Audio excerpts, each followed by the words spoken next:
নমস্কার বন্ধুরা, কম্পিটিটিভের দুনিয়ায় আপনাদের প্রত্যেককে স্বাগত এবং আপনাদের সাথে আছি আমি পর্ণদীপ।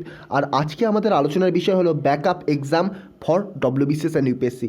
অর্থাৎ আপনি যদি ইউপিএসসি বা ডব্লিউবিসিএসসির জন্য স্পেসিফিকভাবে প্রিপারেশান নেন, আপনি আর কোন এক্সাম দিতে পারবেন, অর্থাৎ একই প্রিপারেশানে আপনি এই প্রিপারেশানগুলো নিয়ে থাকলে এই এক্সামগুলো কিন্তু আপনারা দিতে পারবেন, যেগুলো আজ আমরা আলোচনা করতে চলেছি। আর সেগুলোর সাথে অ্যাকচুয়ালি দেখুন, ডব্লিউবিসিএস আর ইউপিএসসি যতই বলুন না কেন, ডব্লিউবিসিএস ইউপিএসসির এক্সামের প্রিপারেশান নিলে সমস্ত এক্সাম দেওয়া যায়, একেবারে বাজে কথা। তার কারণ আপনি ডব্লিউবিসিএস ইউপিএসসি প্রিপারেশান নিলেও আপনি অন্য কোনো যখন এক্সাম দেবেন, তার জন্য স্পেসিফিক কিছু না কিছু টপিক আপনাকে এক্সট্রা পড়তেই হবে। তো সেগুলো আমি বলে দেবো কোন এক্সামের জন্য এক্সট্রা কোন কোন টপিকগুলো পড়তে হয়। তো চলুন ভিডিওটা শুরু করা যাক। আর চ্যানেলটিকে অবশ্যই সাবস্ক্রাইব করে রাখবেন। ডেইলি কিন্তু এখানে কারেন্ট অ্যাফেয়ার্স এবং অন্যান্য ধরনের ক্লাস এখানে আপনারা পাবেন। চলুন শুরু করা যাক। প্রথমে ডব্লিউবিসিএস নিয়ে আলোচনা করছি, নেক্সট ইউপিএসসিতে যাব। দেখুন, আপনি যদি ডব্লিউবিসিএসের জন্য প্রপার প্রিপারেশান নিয়ে থাকেন, তাহলে কিন্তু আপনি ডব্লিউপিএসআই মিসেলিনিয়াস এক্সাম ভালোভাবে দিতে পারবেন। শুধুমাত্র এগুলো নয়, কলকাতা পুলিশের যে এসআইয়ের এক্সাম, সার্জেন্টের যে এক্সামগুলো হয়, ডব্লিউপিএসসির আন্ডারে যে এক্সামগুলো হয়, আপনি ভালোভাবে দিতে পারবেন। ইভেন এর জন্য আপনার আলাদা করে ম্যাথ প্রিপারেশান করাও লাগবে না। কেন লাগবে না? তার কারণ দেখুন, তবে মিসেলিনিয়াসের জন্য আপনাকে একটু স্পেসিফিকভাবে পড়তে হবে, একটু আলাদা করে টাইম দিতে হবে, কারণ মিসেলিনিয়াস একটু হার্ড এক্সাম ডব্লিউপিএসআই এবং ডব্লিউপিএসসির অন্য যে এক্সামের তুলনায়। তো ডব্লিউপিএসসির অন্যান্য এক্সাম বলতে বর্তমানে তো এমন কোনো এক্সামই বার হচ্ছে না, তবে ডব্লিউপিএসআইয়ের এবারে যে ভ্যাকান্সিটা বেরিয়েছে, এটা খুব হেল্প করবে যারা ডব্লিউবিসিএসের জন্য প্রিপারেশান নিচ্ছে তাদের জন্য। কারণ ডব্লিউপিএসআইতে দেখবেন যে ডেসক্রিপটিভ পেপারটা থাকে, ডেসক্রিপটিভ পেপার বলতে ওখানে অল্প কয়েকটি কোশ্চেন থাকলেও যে ডেসক্রিপটিভ অংশটা থাকে, ওইখানে শুধুমাত্র যারা ডব্লিউপিএসআইয়ের জন্য প্রিপারেশান নিচ্ছে তাদের কিন্তু পুরোটা কভার হয় না। যারা ডব্লিউবিসিএসের জন্য প্রিপারেশান নিয়েছে তাদের অনেকটা হেল্প হয়। তবে এখানে ম্যাথ ডব্লিউবিসিএস পেপার 6 যেহেতু ম্যাথ রয়েছে, প্রিলিমিনারিতে ম্যাথ খুবই ইজি দেয়, কিন্তু ডব্লিউবিসিএস পেপার 6 যে ম্যাথটা রয়েছে সেটার বেসিসেই কিন্তু ডব্লিউপিএসআই কমপ্লিট হয়ে যায়, ইভেন ডব্লিউপিএসসির অন্যান্য এক্সামগুলোও। এবার আসি রেলওয়ের জন্য আপনাকে জিআইটা একটু আলাদা করে দেখতে হবে, জিআই আর স্ট্র্যাটেজিকে। ডব্লিউবিসিএসের জন্য আপনি স্ট্র্যাটেজিকে হয়তো দেখছেন, আপনি স্ট্র্যাটেজিকের মধ্যে যে আমাদের পার্ট রয়েছে সায়েন্স অ্যান্ড টেকনোলজির সাথে, কারেন্ট অ্যাফেয়ার্সের সাথে যে স্ট্র্যাটেজিকের পার্টটা রয়েছে সেখানে হয়তো দেখছেন, কিন্তু ডব্লিউবিসিএসের জন্য অতটাও স্ট্র্যাটেজিকে লাগে না যতটা লাগে এই রেলওয়ের এক্সামের জন্য। তো রেলওয়ের এক্সামের জন্য স্পেসিফিক কিছু স্ট্র্যাটেজিকের টপিক আপনাকে আলাদা করে পড়তে হবে, যেমন ধরুন ন্যাশনাল পার্ক, যদিও এগুলো ডব্লিউবিসিএসের ক্ষেত্রেও পড়তে হয়। তাছাড়াও বিভিন্ন যে আমি যে স্ট্র্যাটেজিকের টপিকগুলো দিয়ে দিয়েছিলাম 60 ইম্পর্ট্যান্ট স্ট্র্যাটেজিকে, সেগুলো আপনাদের তো পড়তেই হবে রেলওয়ের এক্সামের জন্য। তাছাড়া এখানে রেলওয়ের এক্সাম দিতে আপনাকে আলাদা করে জিআইটা আলাদা করে একটু এফোর্ট দিতে হবে, কারণ রেলওয়ের জিআই স্পেশালি ডব্লিউবিসিএসের জিআইয়ের সাথে রেলওয়ের জিআই কিন্তু একটু পার্থক্য রয়েছে। রেলওয়ের জিআই সাধারণত একটু ব্যাঙ্কিং টাইপ করার চেষ্টা করা হয়, স্টেটমেন্ট বেসিসে করার চেষ্টা করা হয়। বিভিন্ন রকম ধরুন একটা টেবিল রয়েছে, টেবিলের চারপাশে বসে রয়েছে, এই টাইপের জিআই, এগুলো কিন্তু সাধারণত ব্যাঙ্কিং জিআই বলা হয়। তো ব্যাঙ্কিং জিআই টাইপের কিন্তু এই যে রেলওয়ের এক্সামে করে, অন্তত এনটিপিসি, গ্রুপ ডি, এগুলো থেকে তো এইগুলোই করে। এবার আসি এসএসসি এমটিএস। আমি এসএসসি এমটিএস বলেছি, এসএসসি সিজিএল বললাম না কেন, এসএসসি সিএইচএসএল বললাম না কেন? দেখুন, এসএসসি এমটিএসের ম্যাথ থাকে খুবই ইজি থাকে, জিআইও ইজি থাকে। জিআইটা আবার এসএসসি এমটিএসের সিএইচএসএল এবং সিজিএলের প্রিলিমসের জিআইয়ের থেকে সামান্য হলেও আলাদা, সামান্য একটু ভ্যারিয়েশন দেখা যায় এসএসসি এমটিএসে। কিন্তু ইংলিশটা কিন্তু ডব্লিউবিসিএস প্রিলিমিনারিতে যে ইংলিশ পার্টটা থাকে প্রায় একই লেভেলেরই থাকে, বরং এমটিএসে সোজাই থাকে আমি বলবো। আর যে জিকের পার্টটা যে ডব্লিউবিসিএসের জন্য প্রিপারেশন নিচ্ছে, সে যদি জিকে না পারে বাকি কেউ পারবে না, এটাই ধরে নেওয়া হয়। তার কারণ জিকে থেকে এসএসসির এক্সামে খুব একটা ভালো নাম্বার তোলা যায় না। আপনার কপাল যদি খুবই ভালো থাকে তাহলে কিন্তু আপনি জিকেতে খুব ভালো মার্কস পাবেন, না হলে পাবেন না। বেশিরভাগ 99% স্টুডেন্ট কিন্তু এই জিকেতেই নম্বর কম পায়। তো জিকে নিয়ে টেনশন করার কারণে সবাই যদি কম নাম্বার পায়, সেখানে আপনি যদি একটু বেশি পেয়ে যান, সেখানে আপনার এক্সট্রা সুবিধা পাবেন, কিন্তু কম পেলেও তাহলে অসুবিধা হয় না। কিন্তু আপনার এখানে ম্যাথ, ইংলিশ এবং জিআই কিন্তু ভ্যারি করে। তো ম্যাথ এখানে ইজি, ইংলিশও মোটামুটি ইজি থাকে ডব্লিউবিসিএস প্রিলিমিনারির তুলনায়। আর জিআইটা আপনাকে একটু খাটতে হবে আপনি যদি জিআইতে ভালো না হন।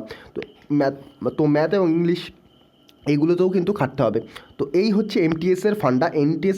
বা এমটিএস বা আপনি এসএসসির যে কোনো এক্সাম দিন না কেন, আপনার জিআইয়ের সাথে ম্যাথ এবং ইংলিশ এবং জিকে যে কোনো দুটি কিন্তু আপনাকে ভালোভাবে তৈরি করতে হবে, কিন্তু আপনার জিকের পোর্শনটা তৈরি ভালোভাবে না করলেও চলবে, তার কারণ জিকে কিন্তু কমন পাওয়া যায় না। তো এই হচ্ছে এমটিএসটা বললাম তার কারণ একটু সহজ এক্সাম থাকে অন্যান্য এসএসসি সিএইচএসএল এবং সিজিএলের তুলনায়। সিজিএল এবং সিএইচএসএলের এগুলোর লেভেল কিন্তু অনেকটাই বেশি। কোনো শিফট টাফ করা হয়, কোনো শিফট ইজি করা হয়, এগুলো কিন্তু ভ্যারি করে। আর সেটা কিন্তু ডব্লিউবিসিএস প্রিপারেশানে নিয়ে সিএইচএসএল বা সিজিএল ক্র্যাক করা অত সহজ হয় না। পারেন না এমনটা বলছি না, কিন্তু সহজ হয় না। সেখানে আপনাকে আলাদা করে ইংলিশের প্রিপারেশান নিতে হবে, আলাদা করে জিআইয়ের প্রিপারেশান নিতে হবে, জিকের প্রিপারেশান নিতে হবে, ম্যাথের প্রিপারেশান নিতে হবে, তবেই কিন্তু আপনি ক্র্যাক করতে পারবেন। আরেকটি এক্সাম রয়েছে আপনি অ্যাপকাটের এক্সাম দিতে পারবেন। ডব্লিউবিসিএসের প্রিপারেশান নিয়ে আপনি অ্যাপকাটের এক্সাম দিতে পারবেন। অ্যাপকাটের এক্সাম দিতে গেলেও কিন্তু আপনাকে নন ভার্বাল রিজনিংটা খুবই ভালো করতে হবে। নন ভার্বাল অর্থাৎ যে ছবির মাধ্যমে যে বিভিন্ন রকম জিআই থাকে, সেগুলো যদি আপনি ভালো হতে পারেন, করতে পারেন, আপনার যদি মনে হয় আমি পারবো, তবেই এই প্রিপারেশান আসুন, না হলে ছেড়ে দিন।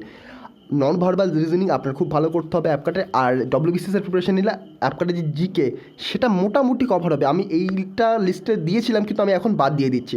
অ্যাপকাটের এক্সামে আমি বলবো ডব্লিউবিসিএস থেকে যাওয়া যায় না এমনটা বলবো না, যাওয়া সহজ, কিন্তু এখানে একটু এফোর্ট দিতে হবে আপনাকে আলাদা করে। যেমন নন ভার্বাল রিজনিং আপনাকে একটু এফোর্ট দিতে হবে। ইংলিশ তুলনামূলক হায়ার থাকে, হায়ার লেভেলের, এসএসসি সিজিএলের থেকেও হায়ার লেভেলের থেকে, কিন্তু এখানে টাইমটা বেশি পাওয়া যায়, সেহেতু আমি এখানে অ্যাড করেছিলাম। আর এখানে বলতে গেলে জিকে মোটামুটি ডব্লিউবিসিএস যারা প্রিপারেশন নিচ্ছে তারা তো পারবেই, তবে এখানে স্পেসিফিকভাবে একটু ডিফেন্সের জিকেটা দেখতে হয়। তো মোটামুটি এগুলো করলেই হয়। আর ম্যাথমেটিক্স মোটামুটি ইজি টু মডারেট, বা মোটামুটি ডব্লিউবিসিএসের তুলনায় যদি আমরা বলতে চাই, ডব্লিউবিসিএস পেপার 6-এর মতোই হয়, কোনো প্রবলেম নেই। তো ওটাকে আমরা বাদ দিয়ে দিলাম। যারা ডিফেন্সের প্রিপারেশান নিচ্ছেন তাদের জন্য ওটা থাক, আর যারা ডব্লিউবিসিএস নিচ্ছেন তারা এগুলোই দেখতে পারেন। মোটামুটি ব্যাকআপ প্ল্যান এগুলো রাখা যেতে পারে। এবার নেক্সট আমরা দেখবো ইউপিএসসি। আপনি যদি ইউপিএসসি প্রিপারেশান কোনগুলো আপনি নিতে পারবেন। UPSC EPFO, employment provident fund organisation, employee provident fund organisation ইউপিএসসির এক্সামটা খুবই ভালো এক্সাম। রিসেন্টলি এক্সামটা কন্ডাক্ট হয়ে গেল। ইউপিএসসির এক্সাম খুব হায়ার অফিসার র্যাঙ্কের exam.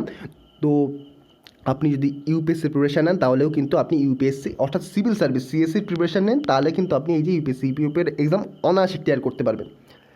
সিএপিএফএসি, central arm police force assistant কমান্ডেন্টের এক্সাম আপনি ইউপিএসসির প্রিপারেশান নিয়েই কিন্তু কভার করতে পারবেন।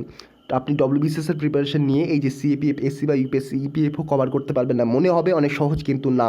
ইউপিএসসির দেখবেন প্রত্যেকটা কোশ্চেন স্টেটমেন্ট বেসিসে থাকে। আর সিম্পল ডব্লিউবিসিএসের কোশ্চেন কেমন থাকে, সিঙ্গেল অনলাইনের কোশ্চেন থাকে, ইভেন মেন্সেও।